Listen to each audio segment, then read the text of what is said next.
अस्सलाम वालेकुम रहमतुल्लाहि व बरकातुहू। मैं प्रिंस याकूब हबीबुद्दीन तूसी, जानशीन आलमगीर औरंगजेब रहमतुल्लाह अलैह और बहैसियत मुतवली एक केयर टेकर शहंशाह आलमगीर मज़ार और टोम का जो मुतवली की हैसियत से हमने एक petition United nation secretary general को रवाना किया है।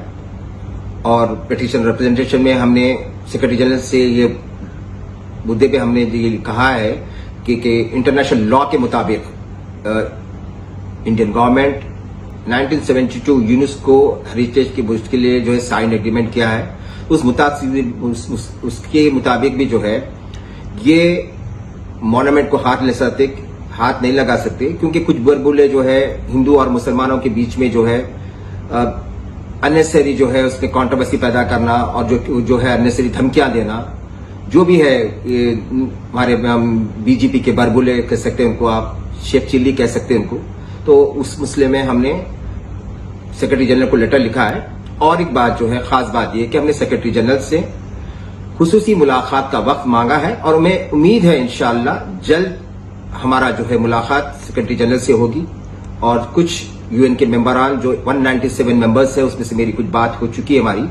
अब सेक्रेटरी जनरल के अंदर दो मुद्दे उठेंगे यूएन के अंदर, क्योंकि पहला मुद्दा यह है कि वक्फ बिल जो इन्होंने जो है शरीयत के अंदर जो अपने आप को मालिक कह रहे हैं कि जैसे जहां वक्फ बोर्ड है, वक्फ बाय यूजर पे जो वक्फ बोर्ड और एएसआई है तो एएसआई रहेगी और वक्फ बोर्ड निकल जाएगी। तो हम इसको चैलेंज करेंगे, यूएन में इसको बताएंगे, क्योंकि इस्लामिक लॉ के मुताबिक कोई भी अल्लाह का घर का मालिक नहीं बन सकता।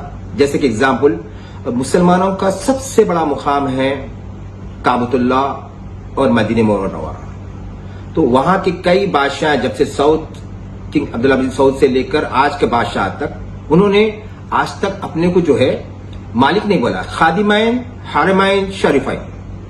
ये जुम्मा 10 साल की हुकूमत में आपके लोकसभा के 135 जो भी है, आपके राज्यसभा के एमपीज और प्रेसिडेंट साहब साइन करके जो है शरीयत के अंदर ये बता रहे हैं कि कानून बिल पास कर दिए और ये बता रहे हैं कि अब जितने भी मॉन्यूमेंट्स रहेंगे, जो भी खबरात है, जो पुराने हैं, जो एएसआई और वक्फ बोर्ड है, अब उसके मालिक बन गए। जब सऊदी अरब का बादशाह अपने आप को खादिम बोल रहा है तो आप 10 साल की हुकूमत में मालिक कैसा बन जाते हैं आप? इसको हम 100% पहले यूनाइटेड नेशन में इसकी रिप्रेजेंटेशन जो है इसकी पिटीशन फाइल करेंगे। उसके बाद इंशाअल्लाह आईसीजी में, इंटरनेशनल कोर्ट ऑफ जस्टिस में इसकी गूंज गुंजेगी।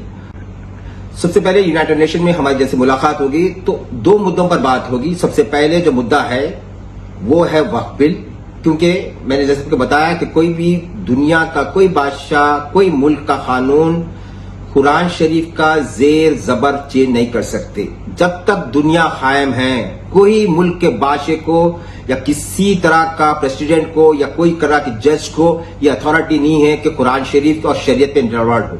इन्होंने 3 तलाक के बिल को जो पास किया था लास्ट टाइम पे, उसको भी अब चैलेंज करेंगे, उसको भी बिल कैंसिल कराएंगे, क्योंकि कुरान में ये पूरा साफ तौर पर अल्लाह ताला ने फरमाया है कि मर्द को पूरा हक है कि वो तलाक दे और औरत को पूरा हक है कि वो खुला ले। और शरीयत के मुताबिक, क्योंकि वक्त का जो मसला है वो आज और कल का नहीं है, हजारों साल सरकार सल्लल्लाहु अलैहि वसल्लम, प्रॉफिट मोहम्मद के भी आप आगे इब्राहिम अलैहिस्सलाम से ये वक्त का चल रहा है। तो आज के 10 साल की हुकूमत कर 3 राज्यसभा के कुछ मेंबर को ले लिए, लोकसभा के कुछ मेंबरों को लेके आप बिल पास करके प्रेसिडेंट की सिग्नेचर लिए, तो ये होने वाला नहीं है। मैंने आपको पहले भी बोला हूं, क्योंकि आपको मैं एक बात, भारतीय जनता पार्टी और नरेंद्र मोदी और अमित शाह, उनके जो लोग हैं उनको बता दूं, ये इसको बंदर भक्की मत समझिए आप। इतिहास के पन्ने देखिए आप, सल्तनत मुगलिया तैमूर की हर बच्चा और हर बच्चे की एक आवाज जो है, उसका हर वादा, हर इसका मुंह का निकला हर वक्त एक एक शब्द इतिहास बन जाता है। तो इस बार इंशाअल्लाह ताला ये जो वक्त का मसला है वो इंशाअल्लाह यूनाइटेड नेशन में जल्द से जल्द मैं पर्सनली खुद सबमिशन कर और इतिहास गवाह है, तैमूर का खून सर पर कफन बांध के निकलता है, जंग का मैदान हो या कानूनी जंग।